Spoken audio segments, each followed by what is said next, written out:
ಪ್ರದೇಶ ಕಾಂಗ್ರೆಸ್ ಸಮಿತಿಯ ಅಧ್ಯಕ್ಷರು, ರಾಜ್ಯದ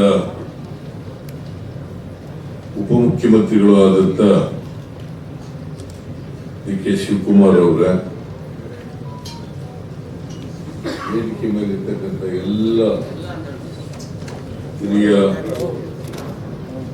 ಪಕ್ಷದ ಮುಖಂಡರುಗಳೇ,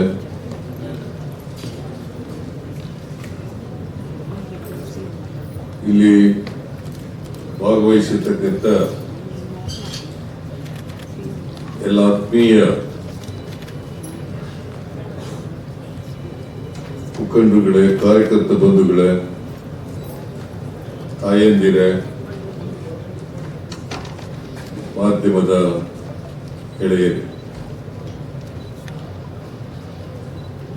ಇವತ್ತು ದೇಶಾದ್ಯಂತ ಜವಾಹರ್ಲಾಲ್ ನೆಹರೂರವರ ಪುಣ್ಯತಿಥಿಯನ್ನ ಆಚರಣೆ ಮಾಡ್ತಾ ಇದ್ದೀವಿ.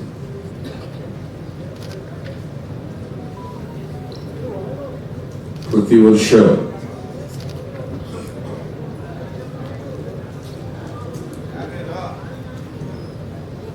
ಅವರ ಸ್ಮರಣೆಯನ್ನ ಮಾಡ್ಕೊಳ್ತಕ್ಕಂಥ ಕೆಲಸವನ್ನು ಮಾಡ್ತೀವಿ.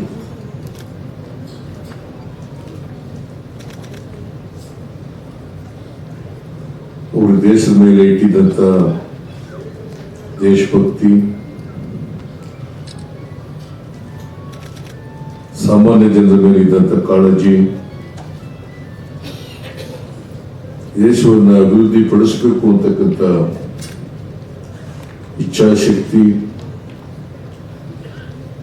ಇವುಗಳನ್ನೆಲ್ಲ ಇವತ್ತು ನಾವು ನೆನಪು ಮಾಡ್ಕೋಬೇಕಾಗ್ತದೆ.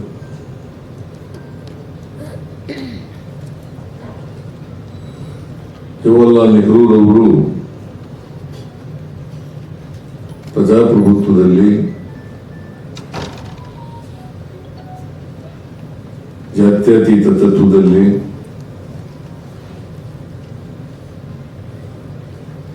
ದೇಶದ ಅಭಿವೃದ್ಧಿ ಬಗ್ಗೆ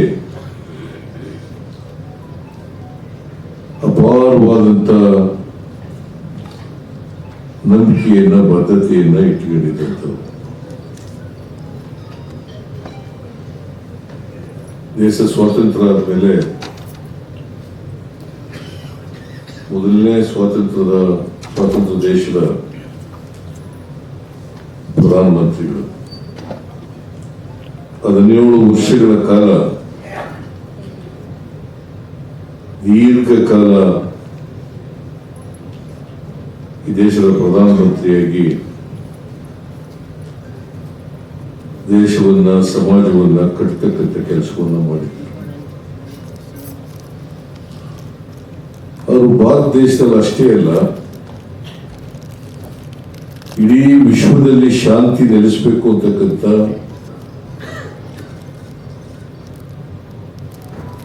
ಬದ್ಧತೆಯನ್ನ ಇಟ್ಟುಕೊಂಡಿದ್ರು.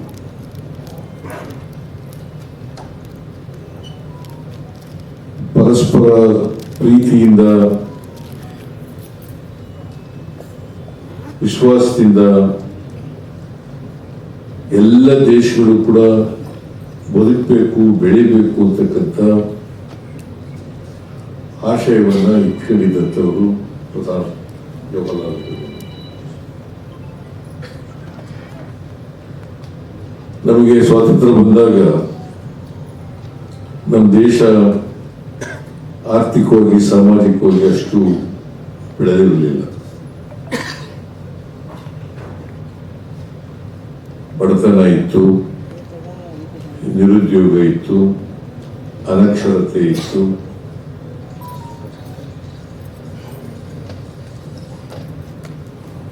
ಹಳ್ಳಿಗಳ ದೇಶ ಭಾರತ. ಸುಮಾರು 5.5 ಲಕ್ಷ ಹಳ್ಳಿಗಳಿದ್ದಾವೆ ಭಾರತದಲ್ಲಿ. ಸ್ವಾತಂತ್ರ್ಯ ಬಂದಾಗ ಹತ್ರ 80% ಹಳ್ಳಿಗಳಲ್ಲಿ ಜನ ವಾಸ ಮಾಡ್ತಾರೆ. ಎಲ್ಲ ಜನರ ಬದುಕನ್ನ ಹಸಿರುಗೊಳಿಸಬೇಕು, ಹಳ್ಳಿಗಳ ಅಭಿವೃದ್ಧಿಯನ್ನ ಮಾಡಬೇಕು.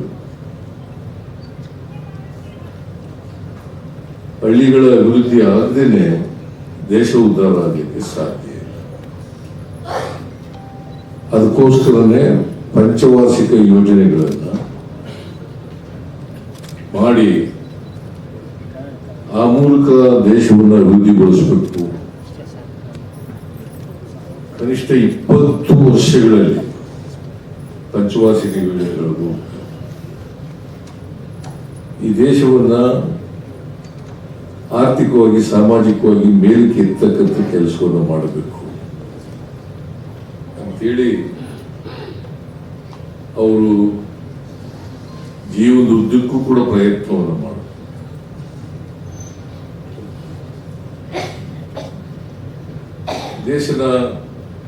ದೇಶವನ್ನ ಆಧುನಿಕತೆಯತ್ತ ತಗೊಂಡೋಗ್ಬೇಕು, ವೈಜ್ಞಾನಿಕ ನೆಲೆಗಟ್ಟಿನಲ್ಲಿ ದೇಶವನ್ನು ಕಟ್ಟಬೇಕು, ಎಲ್ಲರಲ್ಲೂ ಕೂಡ ವೈಜ್ಞಾನಿಕ ಮನೋಭಾವ ಬೆಳೀಬೇಕು ಅಂತಕ್ಕಂಥ ಕನಸನ್ನ ಕಂಡಿದ್ದಾರೆ. ಅವರು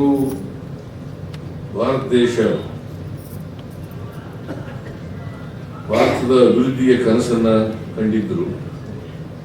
ಆ ಕನಸನ್ನ ನನಸು ಮಾಡಲಿಕ್ಕೆ ಅನೇಕ ಕಾರ್ಯಕ್ರಮಗಳನ್ನು ಮಾಡಿದರು.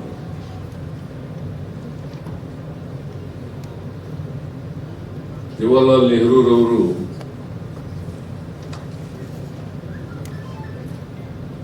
ಪ್ರಜಾಪ್ರಭುತ್ವದ ಪ್ರೇಮಿಗಳು. ಇವತ್ತು ಪ್ರಜಾಪ್ರಭುತ್ವಕ್ಕೆ ಭದ್ರ ಬುನಾದಿಯನ್ನ ಯಾರಾದರೂ ಹಾಕಿದ್ರೆ ಅದು ಜವಾಹರ್ಲಾಲ್ ನೆಹರೂರವರು. ಇಡೀ ವಿಶ್ವದಲ್ಲೇ ಭಾರತದ ದೊಡ್ಡ ದೇಶ, ದೊಡ್ಡ ಪ್ರಜಾಪ್ರಭುತ್ವ ಇದು ಬೆಳೆದಿದ್ರೆ ಜವಾಹರ್ಲಾಲ್ ನೆಹರೂರವರು ಕಾರಣ ಅಂತಕ್ಕಂಥದ್ದನ್ನು ಮರೆಯಲಿಕ್ಕೆ ಸಾಧ್ಯ ಇಲ್ಲ. ಅವರು ದೇಶದಲ್ಲಿ ಅನೇಕ ಶಿಕ್ಷಣ ಸಂಸ್ಥೆಗಳನ್ನು ಕಟ್ಟಿದ್ರು, ಅನೇಕ ಪಬ್ಲಿಕ್ ಸೆಕ್ಟರ್ ಕಾರ್ಖಾನೆಗಳನ್ನ ಮಾಡಿದ್ರು.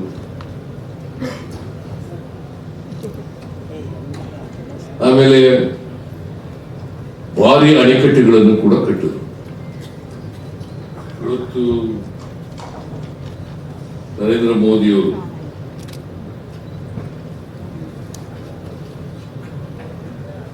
ಭಾರತದಲ್ಲಿ ಕಾಂಗ್ರೆಸ್ನವರು ಏನು ಮಾಡಿಲ್ಲ,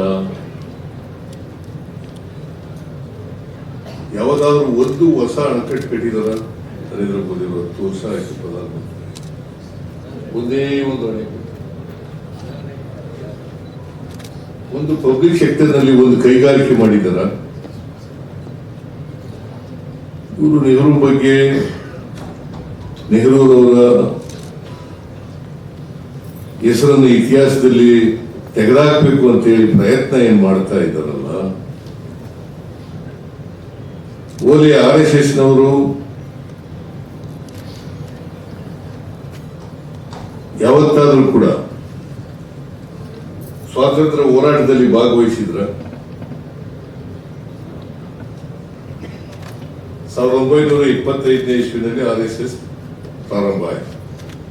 1925. 1942ರಲ್ಲಿ ಕ್ವಿಟ್ ಇಂಡಿಯಾ ಮೂವ್ಮೆಂಟ್ ಆಯಿತು. ಮಹಾತ್ಮ ಗಾಂಧೀಜಿಯವರು ಬ್ರಿಟಿಷರೇ ಈ ದೇಶವನ್ನು ಬಿಟ್ಟು ತೊಲಗಿ ಅಂತ ಕರೆ ಕೊಟ್ಟರು. ಇವರು ಯಾವತ್ತಾದ್ರೂ ಕೂಡ ಬ್ರಿಟಿಷ್ನವ್ರ ವಿರುದ್ಧ ಹೋರಾಟ ಮಾಡಿದ್ರ? ಯಾವತ್ತೂ ಮಾಡಿಲ್ಲ. ನರೇಂದ್ರ ಮೋದಿ ಅವರೇನೋ ಸ್ವಾತಂತ್ರ್ಯ ಬಂದ ಮೇಲೆ ಹುಟ್ಟಿರೋರು, ಅದಕ್ಕಿಂತ ಹಿಂದೆ ಇದ್ರಲ್ಲ ಹೆಡ್ಗೇವಾರು, ಗುರೂಜಿ, ಇವರೆಲ್ಲ ಇದ್ರಲ್ಲ, ಸಾವರ್ಕರ್, ಇವರೆಲ್ಲ ಇದ್ರಲ್ಲ. ಯಾವತ್ತಾರು ಸ್ವಾತಂತ್ರ್ಯ ಹೋರಾಟದಲ್ಲಿ ಪಾಲ್ಗೊಂಡಿರ್ತಕ್ಕಂಥದ್ದು, ಬಹಳ ದೇಶಭಕ್ತಿ ಬಗ್ಗೆ ಬಹಳ ಮಾತಾಡ್ತಾರೆ.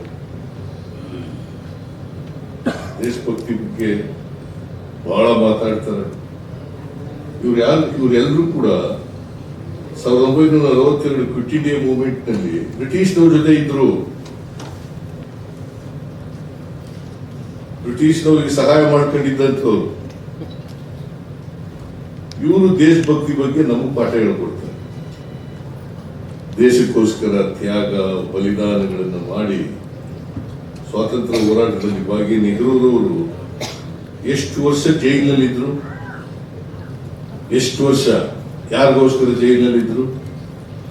ಮಹಾತ್ಮ ಗಾಂಧೀಜಿಯವರ ನಾಯಕತ್ವದಲ್ಲಿ ಸ್ವಾತಂತ್ರ್ಯ ಹೋರಾಟ ನಡೆದಾಗ ಮುಂಚೂಣಿನಲ್ಲಿದ್ದಂಥವರು ನೆಹರೂರವರ ಬಗ್ಗೆ ಮಾತಾಡ್ಲಿಕ್ಕೆ ಇವ್ರಿಗೆ ಯಾವ್ದಾದ್ರು ನೈತಿಕತೆ ಇದೆಯಾ? ನರೇಂದ್ರ ಮೋದಿ ಅವರು ಈಗ ಹೇಳ್ತಾರೆ, ನನಗೆ ದೇವರೇ ಕಳಿಸಿದಾನೆ.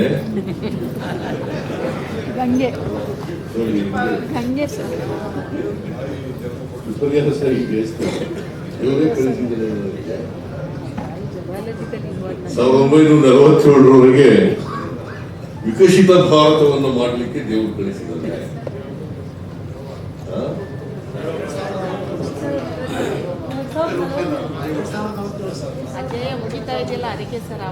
ಏನು ದೇವರು ಅವತಾರನ? ಇವತ್ತು ಬಡವರ ಬಗ್ಗೆ, ದಲಿತರ ಬಗ್ಗೆ, ಹಿಂದುಳಿದವ್ರ ಬಗ್ಗೆ, ಅಲ್ಪಸಂಖ್ಯಾತರ ಬಗ್ಗೆ ಒಂದು ದಿನ, ನಿರುದ್ಯೋಗದ ಬಗ್ಗೆ ಅದಕ್ಕೆ ಬೇಕಾದಂತ ಕಾರ್ಯಕ್ರಮಗಳನ್ನು ಮಾಡ್ತಕ್ಕಂಥ ಪ್ರಯತ್ನ ಮಾಡಲೇ ಇಲ್ಲ. ಸರ್ವರಿಗೂ ಸಮಪಾಲು ಸಮಪಾಡು ಮಾಡಬೇಕಲ್ಲ. ಸರ್ವ ಜನಾಂಗದ ಶಾಂತಿಯ ತೋಟ ಮಾಡಬೇಕಲ್ಲ. ಅದಕ್ಕೇನಾದ್ರು ಪ್ರಯತ್ನ ಮಾಡಿದಾರ? ಈಗ ನೋಡಿ, ಸೋಲ್ತೀವಿ ಅಂತ ಗೊತ್ತಾಗ್ಬಿಟ್ಟು ಬಾಯಿ ಬಂದಾಗ ಮಾತಾಡ್ತಾ ಇದ್ದಾರೆ ನರೇಂದ್ರ ಮೋದಿ. ಇಲ್ಲೇ ಉದ್ದೇಶಪೂರ್ವಕವಾಗಿ ಮಾತಾಡ್ತಾ ಇದ್ದಾರೆ. ಓಟ್ಗೋಸ್ಕರ, ಹಿಂದೂ ಮುಸಲ್ಮಾನರನ್ನ ಡಿವೈಡ್ ಮಾಡ್ಲಿಕ್ಕೋಸ್ಕರ, ಪೋಲರೈಸೇಷನ್ ಆಫ್ ವೋಟ್ಗೋಸ್ಕರ ಮಾಡ್ತಾ ಇರ್ತಕ್ಕಂಥದ್ದು. ಒಂದ್ ಕಡೆ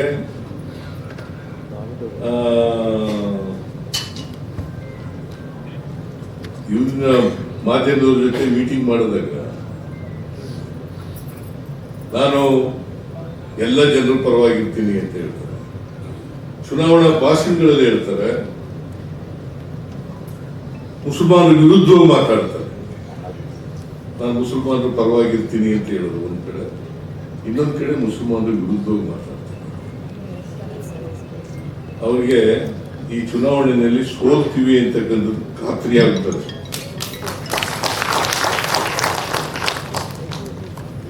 ಅದಕ್ಕೋಸ್ಕರನೇ ಈ ತರ ಎಲ್ಲ ಮಾತಾಡ್ಲಿಕ್ಕೆ ಪ್ರಾರಂಭ ಮಾಡಿದ್ದಾರೆ. ಡೆಸ್ಪರೇಟ್ ಆಗ್ಬಿಟ್ಟಿದ್ದಾರೆ, ಹತಾಶರಾಗಿ ಇವತ್ತು ಇದೆಲ್ಲ ಮಾತಾಡ್ಲಿಕ್ಕೆ ಪ್ರಾರಂಭ ಮಾಡಿದ್ದಾರೆ. ಈ 10 ವರ್ಷಗಳ ಕಾಲ ನರೇಂದ್ರ ಮೋದಿ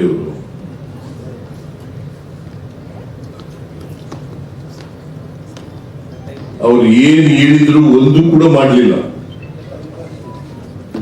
ಏನ್ ಜನರಿಗೆ, ಈ ದೇಶದ ಜನರಿಗೆ ಭರವಸೆ ಕೊಟ್ಟಿರೋದಲ್ಲ, ಒಂದು ಮಾಡಲಿಲ್ಲ. ಮತ್ತೆ ಕಾಂಗ್ರೆಸ್ ಪಕ್ಷ ಟೀಕೆ ಮಾಡಲಿಕ್ಕೆ ಇವತ್ತೇನಾದರೂ ಈ ದೇಶದಲ್ಲಿ ಎಲ್ಲ ಜನರನ್ನು ಒಟ್ಟಿಗೆ ತಗೊಂಡು ಹೋಗ್ತಾರೆ, ಎಲ್ಲ ಜನರ ಹಿತ ಬಯಸ್ತಕ್ಕಂಥ, ಸಮಾಜ ನಿರ್ಮಾಣ ಮಾಡ್ತಕ್ಕಂಥ, ಎಲ್ರಿಗೂ ಸಮಾನ ಅವಕಾಶಗಳನ್ನ ಕಲ್ಪಿಸ್ಕೊಡ್ತಕ್ಕಂಥ, ಸಂವಿಧಾನದ ಬಗ್ಗೆ ಗೌರವ ಇರ್ತಕ್ಕಂಥ, ಸಂವಿಧಾನದ ರೀತಿಯ ಸರ್ಕಾರ ನಡೆಸ್ತಕ್ಕಂಥ, ಪ್ರಜಾಪ್ರಭುತ್ವದ ರೀತಿಯಲ್ಲಿ ಸರ್ಕಾರ ನಡೆಸ್ತಕ್ಕಂಥ ಯಾವ್ದಾದ್ರು ಪಕ್ಷ ಇದ್ರೆ ಅದು ಕಾಂಗ್ರೆಸ್ ಪಕ್ಷ ಮಾತ್ರ ಅಂತಕ್ಕಂಥದ್ದನ್ನು ಮರೆಯಬೇಕು. ಇವರಿಗೆ ಬಹುತ್ವದಲ್ಲಿ ನಂಬಿಕೆನೇ ಇಲ್ಲ.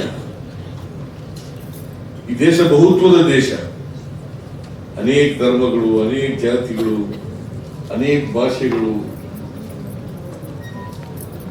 ಇವೆಲ್ಲ ಇರ್ತಕ್ಕಂಥ ದೇಶದಲ್ಲಿ ನಾವು ಏಕಚಕ್ರಾಧಿಪತ್ಯ ಮಾಡ್ತೀವಿ, ಏಕನಾಯಕನನ್ನು ಮಾಡ್ತೀವಿ ಅಂತಕ್ಕಂಥದ್ದು, ಹಿಂದೂ ರಾಷ್ಟ್ರ ನಿರ್ಮಾಣ ಮಾಡ್ತೀವಿ ಅಂತಕ್ಕಂಥ ಹೇಳ್ತಕ್ಕಂಥದ್ದು ಇದೆಯಲ್ಲ, ಇದು ಕನಸಿನ ಮಾತು. ಈ ದೇಶಕ್ಕೆ ಆಗ್ತಕ್ಕಂಥ ವಿಚಾರ ಅಲ್ಲ. ಇದನ್ನ ಬಹಳ ಸ್ಪಷ್ಟವಾಗಿ ತಿಳ್ಕೊಬೇಕು. ಕಾಂಗ್ರೆಸ್ ಸರ್ಕಾರ ಬಂದಾಗ ಮಾತ್ರ ಎಲ್ಲರನ್ನು ಸಮಾನವಾಗಿ ಕಾಣ್ತಕ್ಕಂಥದ್ದು. ನಮ್ಮ ಕಾನ್ಸ್ಟಿಟ್ಯೂಷನ್ ಕೂಡ ಅದನ್ನೇ ಹೇಳಿದ್ರು. ನಮ್ಮ ಕಾನ್ಸ್ಟಿಟ್ಯೂಷನ್ ಕೂಡ ಸ್ವಾತಂತ್ರ್ಯ, ಸಮಾನತೆ, ಭ್ರಾತೃತ್ವ ಮತ್ತೆ ಸಹಿಷ್ಣುತೆ, ಇವು ತಾನೇ ಬಹಳ ಮುಖ್ಯವಾಗಿ ಸಂವಿಧಾನದಲ್ಲಿ ಹೇಳಿರ್ತಕ್ಕಂಥ. ಈ ಸ್ವಾತಂತ್ರ್ಯ ಆಗ್ಬೇಕಾದ್ರೆ ಅದಕ್ಕೆ ಅಂಬೇಡ್ಕರ್ ಅವರು ಒಂದು ಮಾತೇನು ಹೇಳ್ತಾರೆ ಅಂತ, ಬರೀ ರಾಜಕೀಯ ಸ್ವಾತಂತ್ರ್ಯ ಸಿಕ್ಕಿದ್ರೆ ಸಾಲದಪ್ಪ ನಮಗೆ, ಅದ್ರ ಜೊತೆಯಲ್ಲಿ ಎಲ್ಲರಿಗೂ ಆರ್ಥಿಕ ಸಾಮಾಜಿಕ ಸ್ವಾತಂತ್ರ್ಯ ಸಿಕ್ಕಿದಾಗ ಮಾತ್ರ ರಾಜಕೀಯ ಸ್ವಾತಂತ್ರ್ಯಕ್ಕೆ ಅರ್ಥ ಬರ್ತದೆ.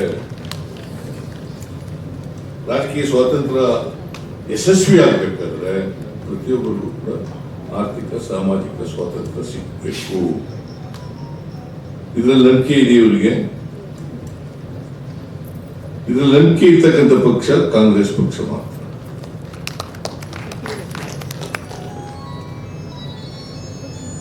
ಸೊ ಅದಕ್ಕೋಸ್ಕರನೇ ನಮ್ಮ ಸರ್ಕಾರ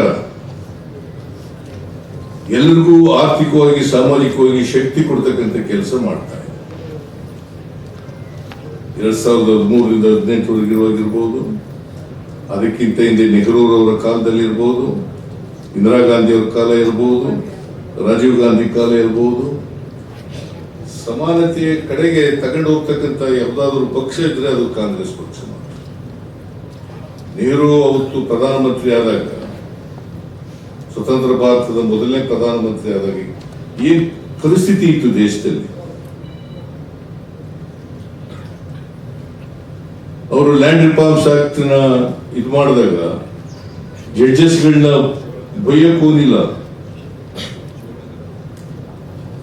ಸಂವಿಧಾನಕ್ಕೆ ತಿದ್ದುಪಡಿ ತಗೊಬಂದು ಲ್ಯಾಂಡ್ ರಿಫಾರ್ಮ್ಸ್ ಆಕ್ಟ್ ನ ಮಾಡ್ತಕ್ಕಂಥ ಕೆಲಸವನ್ನು ಮಾಡಿದ್ರು.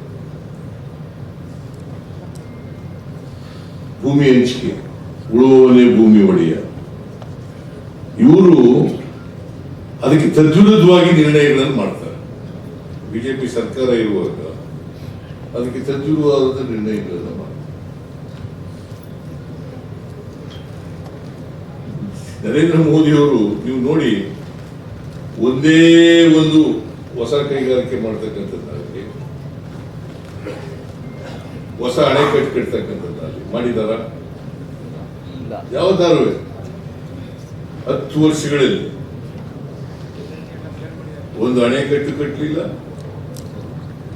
ಒಂದು ಹೊಸ ಕೈಗಾರಿಕೆಯನ್ನು ಮಾಡಲಿಲ್ಲ. ಅದರ ಬದಲಾಗಿ ಎಲ್ಲ ಮಾರಾಟ ಮಾಡ್ತಕ್ಕಂಥ, ಅವನ್ನೆಲ್ಲ ನಿಲ್ಲಿಸ್ತಕ್ಕಂಥ ಕೆಲಸವನ್ನು ಮಾಡಲಿಕ್ಕೆ ಮತ್ತೆ ದೇಶ ಆರ್ಥಿಕವಾಗಿ ಸಾಮಾಜಿಕವಾಗಿ ವಿಕಾಸ ಆಗಬೇಕು, ವಿಕಸಿತ ಭಾರತ ಅಂತ ಹೇಳೋದಿದೆಯಲ್ಲ, ಅದು ಜನಗಳಿಗೆ ತಪ್ಪು ದಾರಿಗೆ ಎಳಿತಕ್ಕಂಥ ಪ್ರಯತ್ನವೇ ಹೊರತು ವಿಕಸಿತ ಭಾರತ ಆಗಬಾರ್ದು. ಅವರ ಇಡನ್ ಅಜೆಂಡಾ ಹಿಂದೂ ರಾಷ್ಟ್ರ ಆಗಬೇಕು ಅಂತಕ್ಕಂಥದ್ದು. ಹಿಂದೂ ರಾಷ್ಟ್ರ, ಈ ದೇಶ ಹಿಂದೂ ರಾಷ್ಟ್ರ ಮಾಡ್ಲಿಕ್ಕೆ ಸಾಧ್ಯ ಆಗಲ್ಲ. ಎಲ್ಲರ ದೇಶ ಇದೆ, ಬಹುತ್ವದ ದೇಶ ಇದೆ. ಅದರಿಂದ ನಾವು ಬಹುತ್ವದಲ್ಲಿ ನಂಬಿಕೆ ಇಟ್ಕೊಂಡು ರಾಷ್ಟ್ರನ ಅಭಿವೃದ್ಧಿ ಮಾಡ್ತಕ್ಕಂಥ ಕೆಲಸ. ಅದಕ್ಕಾಗಿ ಇವತ್ತು ನಮ್ಮ ಸಂವಿಧಾನ ಉಳಿಬೇಕು, ಯಾವತ್ತು ನೆಹರೂರವರು ವಿರೋಧ ಮಾಡಿದವರನ್ನ ದ್ವೇಷಿಸಲಿಲ್ಲ, ಅದರ ಬದಲಿಗೆ ಅವ್ರನ್ನ ಇನ್ನೂ ಹೆಚ್ಚು ಪ್ರೀತಿಸ್ತಾ ಇದ್ರು, ಗೌರವದಿಂದ ಕಾಣ್ತಾ ಇದ್ರು. ನಿಮ್ಗೆಲ್ಲ ನೋಡಿರ್ಬೇಕು, ಪಾರ್ಲಿಮೆಂಟ್ ನಲ್ಲಿ ಲೋಹಿಯಾ ಅವರು ಬಹಳ ಕಟುವಾಗಿ ಟೀಕೆ ಮಾಡೋರು,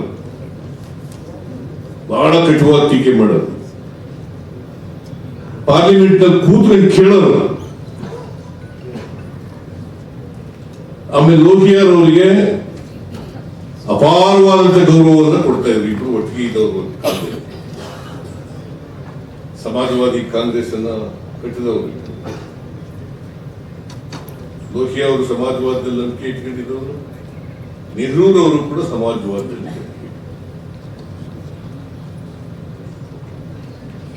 ಅದರಿಂದ ನಾನು ಹೆಚ್ಚು ಮಾತಾಡಲಿಕ್ಕೆ ಹೋಗಲ್ಲ.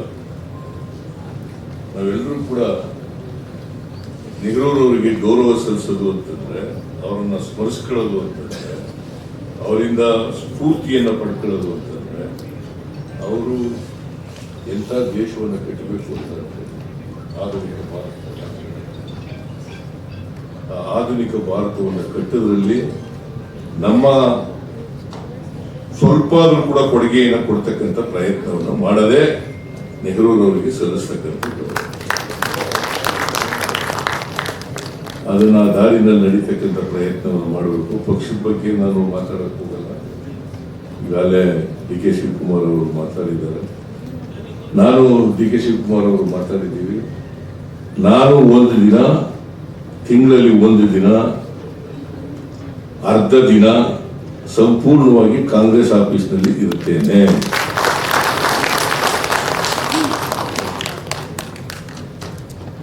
ಜನರ ಸಮಸ್ಯೆಗಳನ್ನ ಆಲಿಸ್ತೇನೆ, ಕಾರ್ಯಕರ್ತರ ಸಮಸ್ಯೆಗಳನ್ನ ಆಲಿಸ್ತೇನೆ, ಮುಖಂಡರುಗಳ ಸಮಸ್ಯೆಗಳನ್ನ ಆಲಿಸ್ತೇನೆ. ಆಗ್ಬೋದಲ್ಲ? ಎಲ್ಲ ಮಿನಿಸ್ಟ್ರಿಗಳು ಕೂಡ ಭಾಗಿಯಾಗಲಿಕ್ಕೆ ಸೂಚನೆ ಕೊಡುತ್ತೇನೆ. ಎಲ್ಲರೂ ಕೂಡ ಕಾಂಗ್ರೆಸ್ ಆಫೀಸಿಗೆ ಬಂದು ಜನರ ಕಷ್ಟ ಸುಖಗಳನ್ನ ಕೇಳ್ತಕ್ಕಂಥ, ನಿಮ್ಮ ಅನಿಸಿಕೆಗಳನ್ನ, ಅಭಿಪ್ರಾಯಗಳನ್ನ ಕೇಳ್ತಕ್ಕಂಥ ಕೆಲಸವನ್ನು ಮಾಡಬೇಕು. ಆ ಮೂಲಕ ಕರ್ನಾಟಕದಲ್ಲಿ ಕಾಂಗ್ರೆಸ್ ಪಕ್ಷವನ್ನು ಬಹಳ ಬಲಿಷ್ಠವಾಗಿ ಕಟ್ಟತಕ್ಕಂಥ ಪ್ರಯತ್ನವನ್ನು ಮಾಡಿ. 10 ವರ್ಷ ಅಲ್ಲ, ಕಾಂಗ್ರೆಸ್ ಪಕ್ಷ ಯಾವಾಗಲೂ ಕೂಡ ಇಲ್ಲಿ ಭದ್ರವಾಗಿ ನೆಲೆಯೂರ್ಲಿಕ್ಕೆ ಪ್ರಯತ್ನವನ್ನು ಮಾಡಿ. ಬಹುಶಃ ಬಿಜೆಪಿಯವರು ಸುಮ್ಮನೆ ಟೀಕೆ ಮಾಡ್ತಾರೆ ಅಷ್ಟೇ. ಸರ್ಕಾರದಲ್ಲಿ ದುಡ್ಡಿಲ್ಲ, ಅಭಿವೃದ್ಧಿ ಕೆಲಸ ಏನೂ ನಡೀತಾ ಇಲ್ಲ. ಈಗ ನೀರಾವರಿಗೆ 16,000 ಕೋಟಿ ಇತ್ತು, 23-24. ನಾವು ಖರ್ಚು ಮಾಡದ್ದು 18,000 ಕೋಟಿ. ದುಡ್ಡಿಲ್ಲೇನೆ ಖರ್ಚು ಮಾಡಕ್ಕಾಯ್ತಿತ್ತ? ಆಮೇಲೆ ಗ್ಯಾರಂಟಿಗಳಿಗೆ 36,000 ಕೋಟಿ ಜಾರಿ ಮಾಡಕ್ಕೆ ಆಗಲ್ಲ ಅಂತ ಹೇಳ್ತಿದ್ದವು ಬಿಜೆಪಿಯವರು. ಒಂದು ವೇಳೆ ಮಾಡಿದ್ರೆ ಖಜಾನೆ ಖಾಲಿ ಆಗ್ಬಿಡ್ತದೆ ಅಂತ ಹೇಳೋದು. ನೆನ್ನೆನೂ ಕೂಡ ಮಾತಾಡಿದ್ದಾನೆ ಕುಮಾರಸ್ವಾಮಿ. ಅಭಿವೃದ್ಧಿ ಕೆಲಸಗಳೆಲ್ಲ ನಿಂತೋಗಿದ್ದಾವೆ, ಶೂನ್ಯ.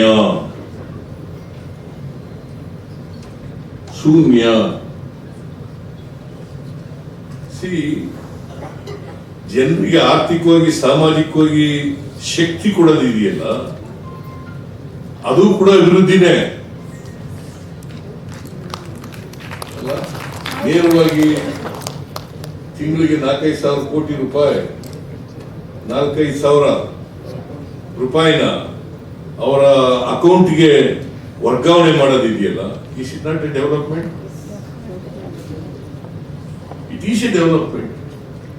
ಬರೀ ರಸ್ತೆ ಮಾಡೋದು, ಸೇತುವೆ ಮಾಡೋದು, ನೀರಾವರಿ ಮಾಡೋದು ಅದಷ್ಟೇ ಅಭಿವೃದ್ಧಿ ಅಲ್ಲ, ಅದಷ್ಟೇ ಇನ್ಫ್ರಾಸ್ಟ್ರಕ್ಚರ್ ಅಲ್ಲ ಡೆವಲಪ್ಮೆಂಟ್. ವ್ಯಕ್ತಿಯ ಆರ್ಥಿಕ ಸಾಮಾಜಿಕ ಶಕ್ತಿ ಬೆಳವಣಿಗೆ ಮಾಡೋದಿದೆಯಲ್ಲ, ದಟ್ ಇಸ್ ಆಲ್ಸೋ ಡೆವಲಪ್ಮೆಂಟ್ ಅಲ್ವಾ?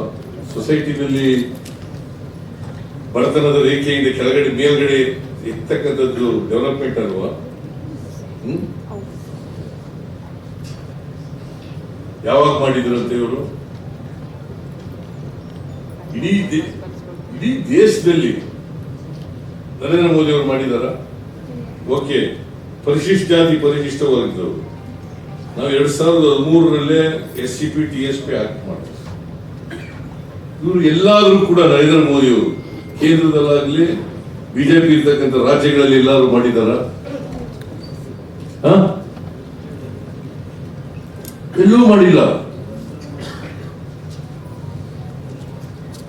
ಮತ್ತೆ ಪರಿಶಿಷ್ಟ ಜಾತಿ ಪರಿಶಿಷ್ಟ ವರ್ಗದವರ ಜನಸಂಖ್ಯೆಗೆ ಅನುಗುಣವಾಗಿ ಹಣ ಖರ್ಚು ಮಾಡ್ತೀವಿ ಅಂತ ಕಾನೂನು ಮಾಡಿರ್ತಕ್ಕಂಥವ್ರು ಕಾಂಗ್ರೆಸ್ ಸರ್ಕಾರ ಮಾತ್ರ ಕರ್ನಾಟಕದಲ್ಲಿ ಅಂತ ಅವ್ರು ಮಾಡಿದಾರ. ಎಲ್ಲರೂ ಬಿಜೆಪಿ ಪಕ್ಷ ಅಧಿಕಾರದಲ್ಲಿರೋ ರಾಜ್ಯಗಳಲ್ಲಿ ಕೇಂದ್ರದಲ್ಲಿ ಮಾಡಿದಾರ. ನಾನು ಅನೇಕ ಸಾರಿ ಹೇಳಿದ್ದೀನಿ, ಮಾಡ್ರಪ್ಪ ನೀವು ಹೋಲಿ, ಅದನ್ನ ಟೀಕೆ ಮಾಡೋದ್ರ ಬಿಟ್ಬಿಡಿ, ಅವ್ರಿಗೆ ಅಭಿವೃದ್ಧಿ ಮಾಡಿ. ಮಾಡಲಿಲ್ಲ, ಇವತ್ತಿನವರು ಮಾಡಲಿಲ್ಲ.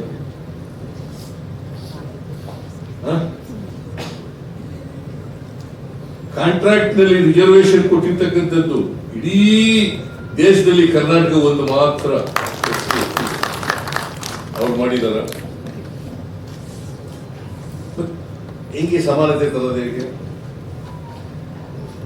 ಸಂವಿಧಾನದ ರೀತಿಯ ಸಮಾಜ ತರೋದು ಹೇಗೆ? ಏನು ಮಾಡದೇನೆ ಬರೀ ಟೀಕೆ ಮಾಡೋದು. ಅವರು ಬರೀ ನೆಹರೂರವರು ಬರೀ ರಾಜಕಾರಣಿಯಾಗಿರ್ಲಿಲ್ಲ, ಒಬ್ಬ ಇತಿಹಾಸಕಾರರು ಕೂಡ ಆಗಿದ್ರು ಅನ್ನೋದನ್ನು ಮರೆಯಲಿಕ್ಕೆ ಸಾಧ್ಯ. ಅದಕ್ಕೆ ಅಂಬೇಡ್ಕರ್ ಏನ್ ಹೇಳ್ತಾರೆ ಅಂದ್ರೆ, ಯಾರಿಗೆ ಈ ದೇಶದ ಇತಿಹಾಸ ಗೊತ್ತಿಲ್ಲವೋ ಅವ್ರು ಯಾರು ಕೂಡ ಭವಿಷ್ಯ ನಿರ್ಮಾಣ ಮಾಡಲಿಕ್ಕೆ ಸಾಧ್ಯ ಇಲ್ಲ. ನೆಹರೂರವರಿಗೆ ಇತಿಹಾಸ ಗೊತ್ತಿಲ್ಲ, ದೇಶದ ಇತಿಹಾಸ ಗೊತ್ತಿಲ್ಲ. ಈ ದೇಶ ಹೇಗೆ ಮುನ್ನಡೆಸಬೇಕು ಅನ್ನೋದು ಗೊತ್ತಿಲ್ಲ, ಎಂತ ದೇಶ ನಿರ್ಮಾಣ ಮಾಡಬೇಕು ಅನ್ನೋದು ಗೊತ್ತಿಲ್ಲ. ಅದಕ್ಕೋಸ್ಕರನೇ ಪಂಚವಾರ್ಷಿಕ ಯೋಜನೆ ಇವ್ರು ಬಂದ ತಕ್ಷಣ ಪಂಚವಾರ್ಷಿಕ ಬದಲಾವಣೆ ಮಾಡಿ ನೀತಿ ಆಯೋಗ ಮಾಡಿಬಿಟ್ಟ ತಕ್ಷಣನೇ ಬದಲಾವಣೆ ಆಗುತ್ತಲ್ಲ, ಅಷ್ಟೇ ಮಾಡಿದ್ದು. ನೆಹರೂರವರು ಪಂಚವಾರ್ಷಿಕ ಯೋಜನೆಗಳು ಮಾಡಿದ್ರಲ್ಲ, ಅದನ್ನು ಬದಲಾವಣೆ ಮಾಡಿ ನೀತಿ ಆಯೋಗ ಅಂತ ಹೆಸರು ಬದಲಾಯಿತು. ಆ ನೀತಿ ಆಯೋಗದಲ್ಲಿ ಏನೂ ಇಲ್ಲ. ಹಿಂದೆ ನಾನು ಹಣಕಾಸು ಮಂತ್ರಿಯಾಗಿರುವಾಗ ಯೋಜನೆ ಎಷ್ಟು ಗಾತ್ರ ಇರಬೇಕು, ನಮ್ಮ ಯೋಜನೆ ಯಾವ ರೀತಿ ಇರಬೇಕು, ಅದಕ್ಕೆ ರಿಸೋರ್ಸಸ್ ಹೆಂಗೆ ಅನ್ನೋದನ್ನೆಲ್ಲ ಯೋಜನಾ ಆಯೋಗದಲ್ಲಿ ಚರ್ಚೆ ನಡೆದಿದೆ. ಅವರು ಅಪ್ರೂವಲ್ ಮಾಡಿದ್ಮೇಲೆ ನಮ್ಮ ಯೋಜನಾ ಗಾತ್ರ ನಿರ್ಣಯ ಆಯ್ತು. ಈಗ ಏನೂ ಇಲ್ಲ, ಯಾವ ರಾಜ್ಯದಲ್ಲೂ ಏನೂ ಇಲ್ಲ. ರಾಜ್ಯಕ್ಕೆ ಕೊಡೋದಿಲ್ಲ ಇವರು. ರಾಜ್ಯಕ್ಕೆ ಕೊಡಬೇಕಾಗಿ ನಮ್ಮ ತೆರಿಗೆ ನಮ್ಗೆ ಕೊಡಲ್ಲ. ನರೇಂದ್ರ ಮೋದಿ ಅವರು ಇಷ್ಟೊಂದು ರಾಜ್ಯಗಳಿಗೆ ಅನ್ಯಾಯ ಮಾಡಿರೋದು ಇದೆಯಲ್ಲ, ಅದರಲ್ಲೂ ಕರ್ನಾಟಕ ಮಾಡಿರ್ತಕ್ಕಂಥ ಅನ್ಯಾಯ ಇದೆಯಲ್ಲ, ದೊಡ್ಡ ಅನ್ಯಾಯ ಮಾಡಿದ್ದಾರೆ, ದೊಡ್ಡ ಅನ್ಯಾಯ. ಅದನ್ನು ಕೇಳಿದ್ರೆ ದೇಶ ಹೊಡಿತಕ್ಕಂಥ ಕೆಲಸ ಮಾಡ್ತಾರೆ. ಇವರು ಗುಜರಾತ್ ಚೀಫ್ ಮಿನಿಸ್ಟರ್ ಆಗಿದ್ದಾಗ ಏನೆಲ್ಲ ಮಾತಾಡಿದ್ರು ಗೊತ್ತಿರ್ಬೇಕಲ್ಲ. ದೇಶ ಹೊಡಿತಕ್ಕಂಥ ಮಾತುಗಳಾಡಿರೋರು ಇವರು.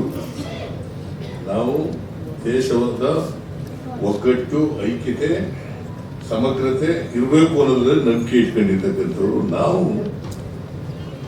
ಫೆಡರಲ್ ಸ್ಟ್ರಕ್ಚರ್ ಮೂಲಕ ನಮ್ಗೆ ಕರ್ನಾಟಕನ ಬೆಳಿಬೇಕಲ್ಲ. ರಾಜ್ಯ ಬೆಳೆದ್ರೆ ತಾನೇ ದೇಶ ಬೆಳೀಲಿಕ್ಕೆ ಸಾಧ್ಯ. ರಾಜ್ಯನೇ ಬೆಳೆಯೋದ್ರೆ ದೇಶ ಹೆಂಗ್ ಬೆಳೀಲಿಕ್ಕೆ ಸಾಧ್ಯ? ಪ್ರತಿ ರಾಜ್ಯನೂ ಆರ್ಥಿಕವಾಗಿ ಸಾಮಾಜಿಕವಾಗಿ ಬೆಳೆದ್ರೆ ಮಾತ್ರ ದೇಶ ಬೆಳೆಯುತ್ತೆ.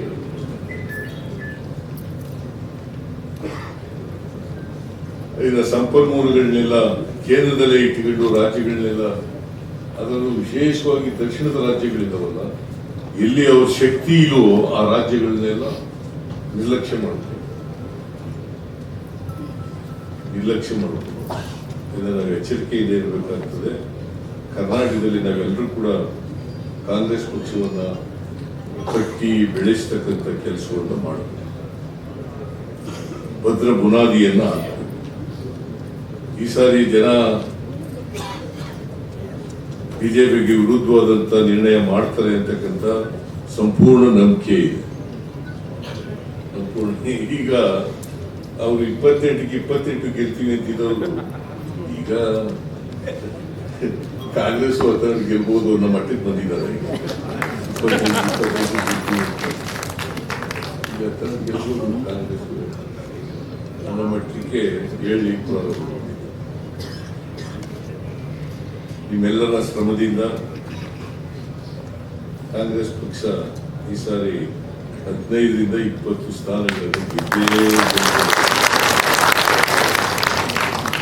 ನಮ್ಮ ಕಾರ್ಯಕರ್ತರ ಶ್ರಮ, ನಮ್ಮ ಲೀಡರ್ಗಳ ಶ್ರಮ, ಎಲ್ಲ ಶ್ರಮದಿಂದ